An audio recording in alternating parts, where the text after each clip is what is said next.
बेचारी भारतीय जनता पार्टी, महाराष्ट्र में तो भारी फजीहत झेलनी ही पड़ी। कह सकते हैं कि महाराष्ट्र की बाजी भले से जीत गई, लेकिन बवाल आज भी हुआ पड़ा है।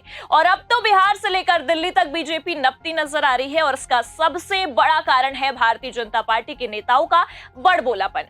पहले तो अमित शाह ने पूरे देश में बीजेपी की जमकर फजीहत कराई ही और वो मामला थमा ही नहीं था कि अब आप देखिए अलग ही बवाल हो गया है।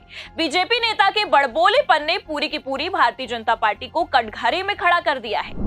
नमस्कार, आप देखना शुरू कर चुके हैं 4 PM न्यूज नेटवर्क और मैं हूं आपके साथ प्रगति ठाकुर। आगामी विधानसभा चुनाव को लेकर चुनावी बिगुल बजाते बजाते भारतीय जनता पार्टी के तमाम नेताओं ने अपने बिगड़े बोल बोलने की शुरुआत कर दी है, लेकिन कथित चाणक्य के साथ साथ दिल्ली से लेकर महाराष्ट्र तक अब बीजेपी की लुटिया डूबती नजर आ रही है। और आपको बता दें कि अब तो चुनाव आयोग ने तगड़ा एक्शन भी ले लिया है, जिसके बाद से बवाल खड़ा हो गया है। तो कैसे बीजेपी के नेता अपने विवादित बयान के बाद बुरी तरह से फंस चुके हैं और चुनाव आयोग ने बखिया उधेड़ कर रख दी है, वो भी आपको बताएंगे। साथ ही कैसे चुनाव आयोग के इस भारी ऐलान के बाद अब बीजेपी घुटनों पर आती नजर आ रही है और बीजेपी के हाथों से जीती हुई बाजी निकलती भी जा रही है, उस पर भी आएंगे। लेकिन उससे पहले आप ये खबर देखिए जिसने सर्द के मौसम में बीजेपी खेमे में भारी बवाल मचाया और बीजेपी आलाकमान की हवाइयां उड़ा दी है। रमेश बिधूड़ी के बयान पर मुख्य चुनाव आयुक्त राजीव कुमार की चेतावनी, अगर हद पार करोगे तो। फिलहाल जिस तरह से रमेश बिधूड़ी ने पिछले कुछ दिनों से अपनी जुबान पर लगाम ना लगाकर भारी बवाल मचाया और साथ ही कह सकते हैं कि बीजेपी खेमे को बुरी तरह से फंसा डाला, क्योंकि जैसा कि खबर देखकर साफ साफ पता चल रहा है कि अब चुनाव आयोग ने इस मामले को लेकर भारी तबाही मचाई है। और चुनाव आयोग ने ऐसा ऐलान कर दिया है क्योंकि नेताओं के इस बड़बोलेपन पर राजीव कुमार अब भड़के हैं और इस कदर भड़के हैं कि बीजेपी की हवाइयां उड़ा दी है और कह सकते हैं कि चेतावनी भी दे डाली है। देखिए खबर में आगे क्या लिखा हुआ है। मुख्य निर्वाचन आयुक्त राजीव कुमार ने नेताओं को जबान पर कंट्रोल रखने की नसीहत दी है। उनसे कांग्रेस महासचिव प्रियंका गांधी को लेकर भारतीय जनता पार्टी के नेता रमेश बिधूड़ी की विवादित टिप्पणी पर सवाल किया गया था। सीईसी ने कहा कि महिलाओं के बारे में गंदी टिप्पणियां नहीं होनी चाहिए, अगर कोई ऐसा करता है तो वो शर्मनाक है तथा उसकी भर्त्सना की जाएगी। उन्होंने आगे कहा कि दिल्ली विधानसभा चुनाव में यदि किसी ने महिलाओं पर टिप्पणी करते हुए हद पार की तो मामला भी दर्ज कराया जाएगा। तो फिलहाल वो कौन सा बयान है जिसे लेकर चुनाव आयोग सख्त होता नजर आ रहा है, आपको सुनाते हैं, फिर इस मामले पर और चर्चा करेंगे।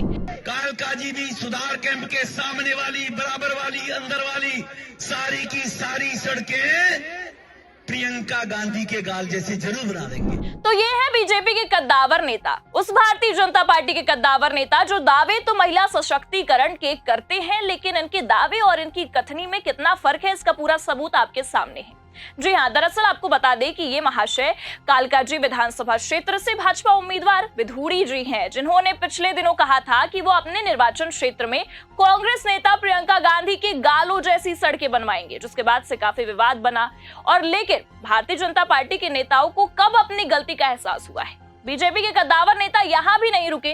प्रियंका गांधी के गाल से लेकर दिल्ली सीएम आतिशी के बाप तक को लेकर बीजेपी के इन नेता ने ऐसा विवादित बयान दिया है जिसके बाद से बवाल खड़ा हो गया है। आपको बता दें कि जमकर बवाल हो रहा है। देखिए खबर भी निकलकर सामने आई है। प्रियंका गांधी व सीएम आतिशी पर बीजेपी के रमेश बिधूड़ी के बिगड़े बोल टीकाराम जूली ने कह दी बड़ी बात।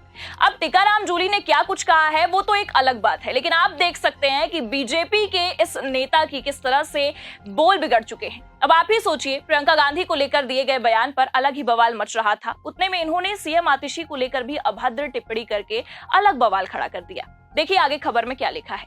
रमेश बिधूड़ी का सीएम आतिशी पर अभद्र टिप्पणी, दिल्ली की सीएम आतिशी का सरनेम बदलने को लेकर कालिका जी सीट से भाजपा प्रत्याशी रमेश बिधूड़ी ने कहा कि आतिशी पहले मारलेना थी, अब सिंह हो गई हैं। उन्होंने अपने पिता ही बदल लिए हैं, ये उनका चरित्र है। अब ये वही बीजेपी के कद्दावर नेता हैं जो भरे मंच से महिला सशक्तिकरण की बातें करते हैं और दावे भी करते हैं, लेकिन अब ये चुनाव से पहले महिलाओं पर ही अभद्र टिप्पणी कर रहे हैं। एक तरफ भारतीय जनता पार्टी पर वैसे ही चुनाव के वक्त धांधली करने का आरोप महाराष्ट्र और हरियाणा चुनाव के वक्त से ही लगते आ रहा है, उतने में दिल्ली में वोटिंग लिस्ट में धांधली को लेकर भी कई सवाल खड़े हुए। पैसों के बंदरबाट को लेकर बीजेपी किस तरह से फंसी वो भी आपके सामने है। उतने में ही खुद बीजेपी के कद्दावर नेता ने इस तरह की अभद्र टिप्पणियां करके भारी बवाल काट दिया है। इस तरह के विवादित बयान को देकर और अब तो इस मामले में चुनाव आयोग ने एक्शन लेने की बात भी कह दी है। तो जाहिर सी बात है, कह सकते हैं कि बिहार से लेकर दिल्ली तक अब बेचारी भारतीय जनता पार्टी की हवाइयां उड़ चुकी हैं और कहीं ना कहीं इसकी शुरुआत कथित चाणक्य के उस बड़बोलेपन से हो गई थी। जी हां, आपको याद भी होगा कि एक तरफ कथित चाणक्य ने बाबा साहेब भीमराव अंबेडकर को लेकर विवादित बयान देकर इस बवाल की शुरुआत की थी।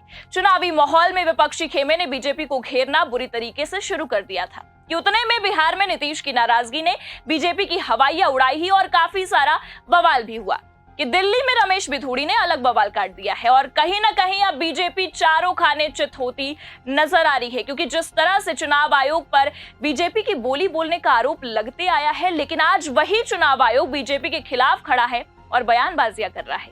दरअसल कहीं ना कहीं अब चुनाव आयोग को भी यह एहसास हो गया है कि ये वही भारतीय जनता पार्टी है जो खुद तो अपनी लुटिया डुबो रही है, साथ ही चुनाव आयोग पर भी बीजेपी की बोली बोलने का तमगा लगा रही है। इसलिए चुनाव आयोग भी अब बीजेपी के खिलाफ बोलता नजर आ रहा है। दरअसल आपको बता दें कि आज दिल्ली विधानसभा चुनाव की तारीखों का ऐलान होते ही मुख्य चुनाव आयुक्त ने जाते जाते या कह सकते हैं कि अपनी आखिरी प्रेस कॉन्फ्रेंस में बीजेपी के इस बड़बोलेपन को लेकर नसीहत दी है। सरेआम बीजेपी के तमाम नेताओं को एक साथ ही बेइज्जत कर डाला है। पहले आप मुख्य चुनाव आयुक्त का ये बयान सुनिए। महिलाओं के विषय में प्रश्न पूछा गया। अगर महिलाओं के विषय में कोई भी गलत बात बोले, उसकी जितनी भर्त्सना की जा सके उतनी की जानी चाहिए।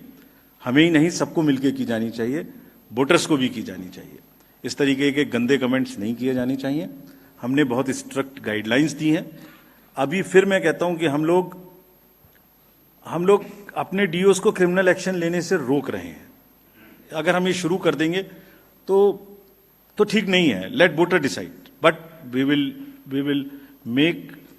Will in no uncertain terms decry this and condemn this, but only when MCC is in power. From today onwards, I am again warning everybody in the elections in Delhi, इस तरीके की बच्चों का यूज नहीं करेंगे। बिल्कुल भी करेंगे तो फिर लाइन अगर आप क्रॉस करेंगे, बच्चों का यूज करेंगे, महिलाओं के प्रति कोई गलत प्रचार करेंगे, हमने पिछले 3-4 इलेक्शन से किया हुआ है।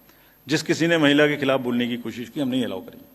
हमें हमारे एक तरफ वो एम्पावरमेंट हो रहा है, एक तरफ हम ज्यादा से ज्यादा वोटर बना रहे हैं, उनको बूथ पे लेके आ रहे हैं, वो आ रही हैं अपने से, और आप उनको ऐसे बच्चों को अपनी मदर्स एंड सिस्टर्स को ऐसे बोलें, दिस इज शेमफुल।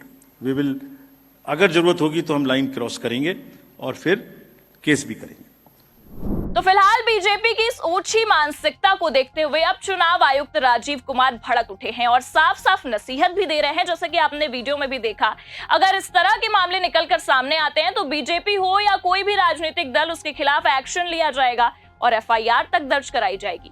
तो फिलहाल इससे इतना तो समझा जा सकता है कि जाते जाते या कह सकते हैं कि अपने आखिरी प्रेस कॉन्फ्रेंस में राजीव कुमार ने सरेआम बिना नाम लिए बीजेपी को खुले तौर पर चेतावनी दी है और कह सकते हैं कि धज्जियां भी उड़ाकर रख दी है। तो फिलहाल आगे इस मामले को लेकर क्या रुख देखने को मिलता है इलेक्शन कमीशन का, और साथ ही साथ कह सकते हैं कि बीजेपी खेमे का, क्योंकि चुनाव आयोग ने अब बीजेपी के खिलाफ बयानबाजियां की हैं और बीजेपी के खिलाफ अपनी बातें रख दी हैं। तो फिलहाल अब ये देखने वाली बात होगी कि बीजेपी इस पर क्या रुख अपनाती है और किस तरह से मामला निकलकर सामने आता है। लेकिन इतना तो साफ है कि अब बीजेपी बुरी फांस चारों तरफ से फंस चुकी है, जिससे निकलना काफी मुश्किल, कह सकते हैं कि नामुमकिन हो गया है।